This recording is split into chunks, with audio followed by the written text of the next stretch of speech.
everybody, welcome back to Living Traditions Homestead. My name is Sarah. Today we are doing the final meal out of a mini series where I take one chicken and make 3 meals out of just that one chicken.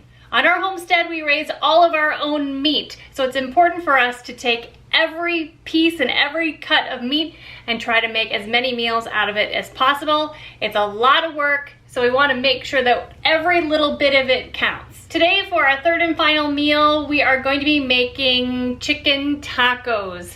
I have my own taco seasoning recipe that I'm going to share with you finally. We're also going to be making homemade refried beans, Spanish rice, and we're going to be not using typical tortillas or taco shells. I'm going to be making little skillet breads that are going to kind of act like street tacos, but they're a little bit thicker.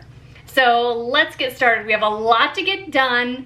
Don't get overwhelmed. A lot of these things come together really quickly. We're going to start with the Spanish rice. The rice cooker is going to take care of this all by itself. It will take a while in the rice cooker, but we're going to do other things in the meantime. We're going to start with 2 cups of rice. And I'm just going to measure it into here, but I'm going to pour it into a strainer because we're going to rinse this rice.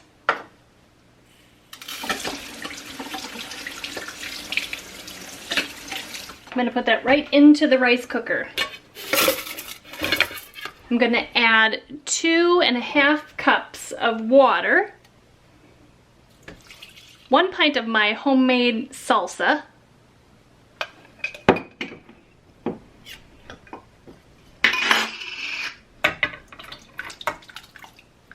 I'm going to add a bunch of spices.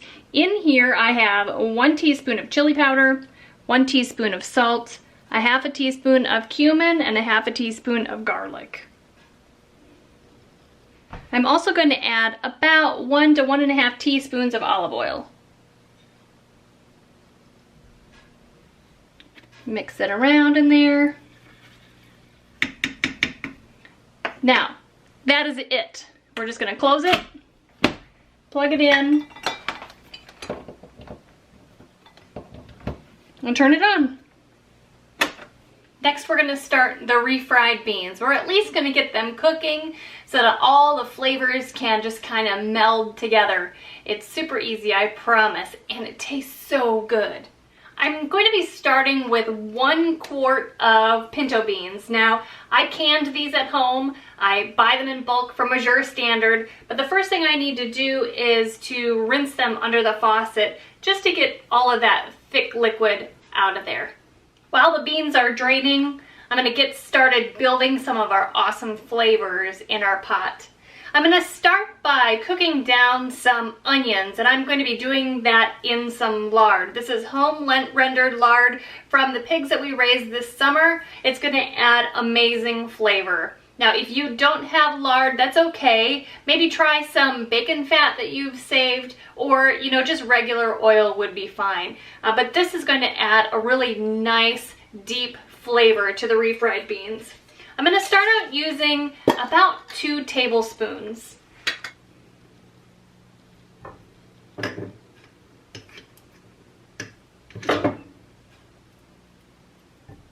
And to the pot, I'm going to add about 1 cup of diced onions, or probably the equivalent of a large onion. These onions we grew last year and we diced and froze them. We're going to let these cook down until they are translucent and very soft. They're looking great. It's time to add some spices. I'm going to be adding 2 teaspoons of chili powder, 2 teaspoons of garlic powder, and 1 teaspoon of salt. And we're just going to stir that around and let them warm up a little bit in there to bring out their aroma. Don't let it stick to the bottom.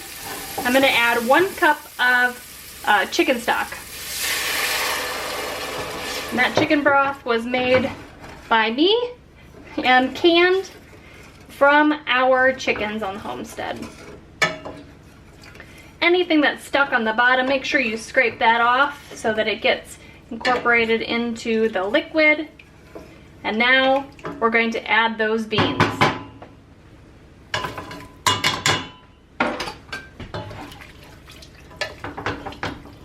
I'm going to bring the beans up to a boil and then turn them down to a simmer and cover them so that all of these flavors just meld together until we're ready to blend them up. Let's move on to the chicken tacos. Now the chicken I used to make all of this meat was about a 6-pound chicken.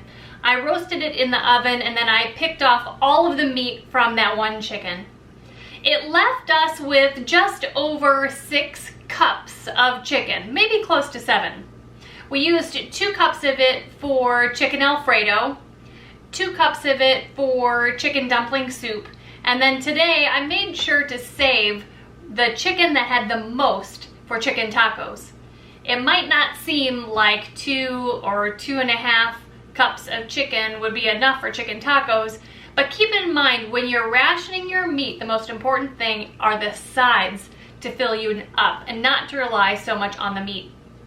So we're going to dice up the rest of this chicken and we're going to turn it into chicken taco meat on the stovetop.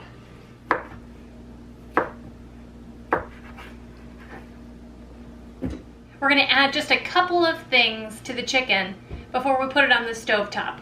We're going to add 1/2 cup of chicken broth, 2 to 3 tablespoons of taco seasoning, and about 1 teaspoon of oil. I'm using olive oil.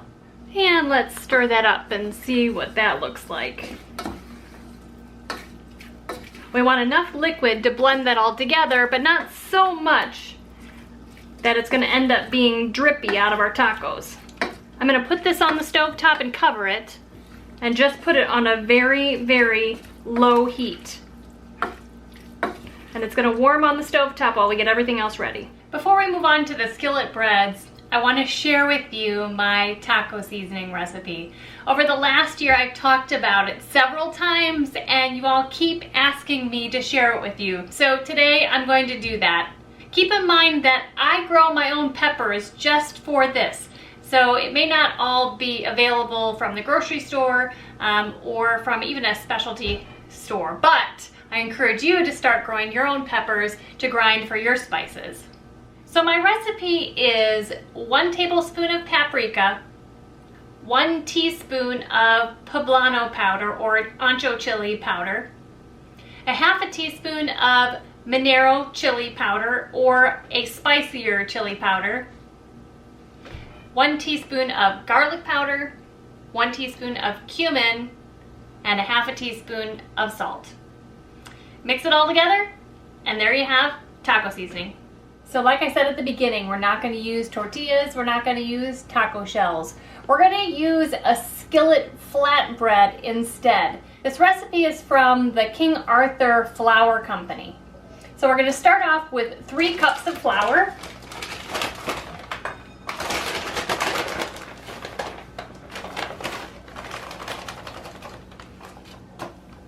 And 2 teaspoons of baking powder. And 1.5 teaspoons of salt. We're going to mix that together with a whisk. To the flour mixture, we're going to add 3 tablespoons of oil. I'm adding olive oil today. And 1 cup of super cold water or ice water.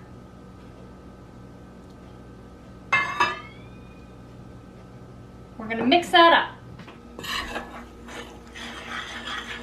We want this to be a soft dough, but that is not sticky. So now I'm going to start working this with my hands.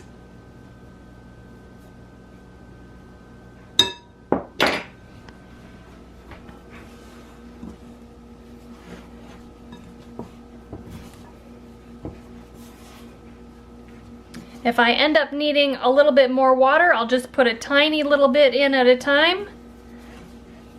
It doesn't look like it's going to be too sticky, that's for sure. But if yours ends up being too sticky, then just add a little bit more flour.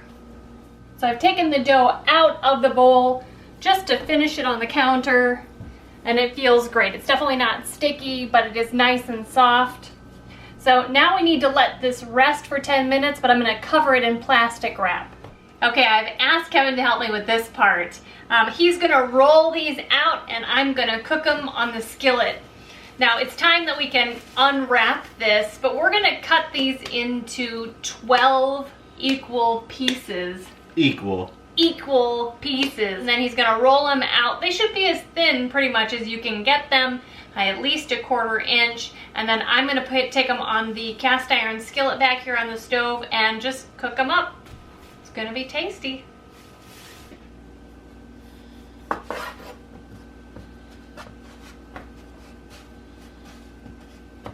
There we go, 12 equal-ish pieces. Over here on the stove, I have the skillet heating up here with some oil. As soon as Kevin is done rolling them out, I will start frying them up.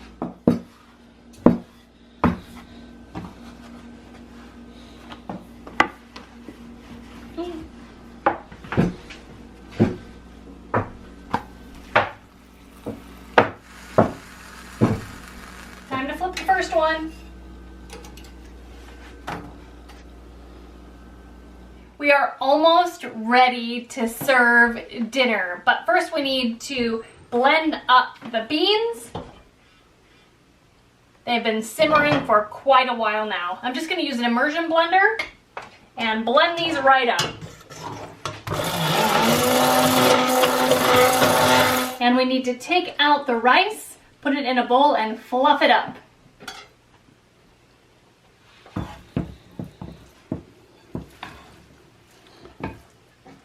That looks great.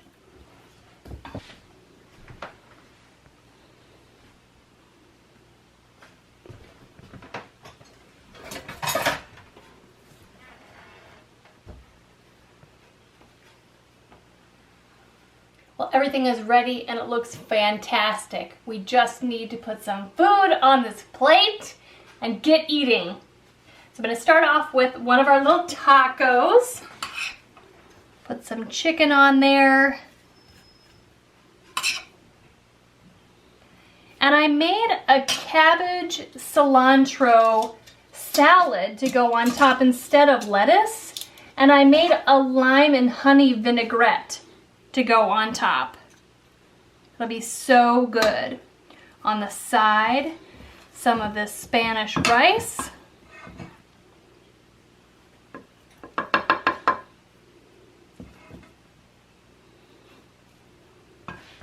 And some refried beans. We need more than that. Come on. Oh my goodness. I think it's time for supper. So you guys, I hope you enjoyed these recipes. I hope you enjoyed this mini series learning how to make 3 separate meals from one whole chicken. I might have some more tricks up my sleeve. So if you enjoyed this series, I have a lot more to teach. Just let me know in the comment section below if you'd like more of these. Hey, if you enjoyed this video and if you're enjoying our channel, please consider subscribing. We would love it. Don't forget to check us out on all of our social media, including Instagram. And until next time, thank you so much for stopping by the homestead. Take care and God bless.